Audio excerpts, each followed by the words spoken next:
Hi friends, ரொம்ப சூப்பரா 2019 IPL வந்து ஸ்டார்ட் பண்ண CSK அணிக்கு வந்து மும்பை இந்தியன்ஸ் அணிக்கு எதிரான போட்டியில வந்து முதல் தோல்வி வந்து கிடைச்சிருக்கு. யானைக்கும் அடி சறுக்கும் அப்படிங்கிற மாதிரி வந்து எவ்வளோ பெரிய அணியாக இருந்தாலும் IPL போட்டி அப்படின்னு வரும்பொழுது ஒரு சில போட்டிகள் வந்து தோல்வி அடைஞ்சு தான் வந்து ஆகணும். அதுலேயும் வந்து மும்பைக்கு எதிரான போட்டியில் வந்து ஒரு முக்கியமான விஷயத்தை வந்து நம்ம கவனிக்கிறோம். CSK அணியில் வந்து ஓப்பனிங் வந்து நல்லா விளையாண்டாங்க அப்படின்னா மிடில் ஆர்டர் வந்து சொதப்பிடுறாங்க.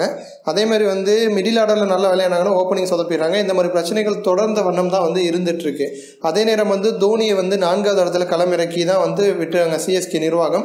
தோனியும் 4வது இடத்துல களமிறங்கி ப்ரெஷர் இல்லாமல் விளையாடலான்னு பார்த்தாரு.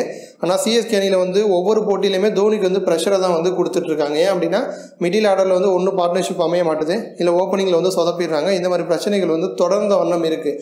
அதற்காக பார்த்தீங்க அப்படின்னா பஞ்சாப் அணிக்கு எதிரான போட்டியில் வந்து சென்னை சூப்பர் கிங்ஸ் அணியுடைய பயிற்சியாளரான ஸ்டீஃபன் ஃப்ளமிங் வந்து பேட்டிங் ஆர்டரில் ஒரு சில மாற்றங்களை வந்து கொண்டு வந்திருக்காங்களாம்.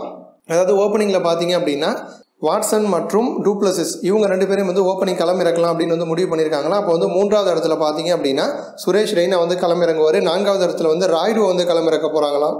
5வது 6வது இடங்களில் தான் பார்த்தீங்கன்னா கேதார் ஜாதவ் தோனியை வந்து களமிறக்கலாம் அப்படின்னு வந்து முடிவு பண்ணியிருக்காங்களாம். தோனியை வந்து எப்படி இந்திய அணியில் வந்து 6வது இடத்துல களமிறங்குறாரோ அதே மாதிரி வந்து IPL போட்டியிலையும் தோனியை வந்து 6வது இடத்துல வந்து களமிறக்கலாம் அப்படின்னு ஃப்ளமிங் வந்து முடிவு பண்ணியிருக்காங்க. ஏன்னா வந்து தோனியை வந்து முதல்ல வந்து களமிறக்கி விட்டுட்டா கடைசியில் வந்து ஃபினிஷ் பண்ணுறதுக்கு வந்து பிராவோ ஜடேஜா போன்ற வீரர்கள்லாம் வந்து இப்போ வந்து ஃபார்ம் அவுட்டில் இருக்க மாதிரி சொதப்பிட்டு வந்துட்டு இருக்காங்க. ஸோ கடைசி நேரத்தில் வந்து சொதப்பிடுறாங்க அப்படிங்கிற காரணத்துக்காக தோனியை வந்து பழையபடி 6வது இடத்துல களமிறக்கலாம் அப்படின்னு ஸ்டீஃபன் ஃப்ளமிங் வந்து அவருடைய கருத்தை வந்து தெரிவிச்சிருக்காராம்.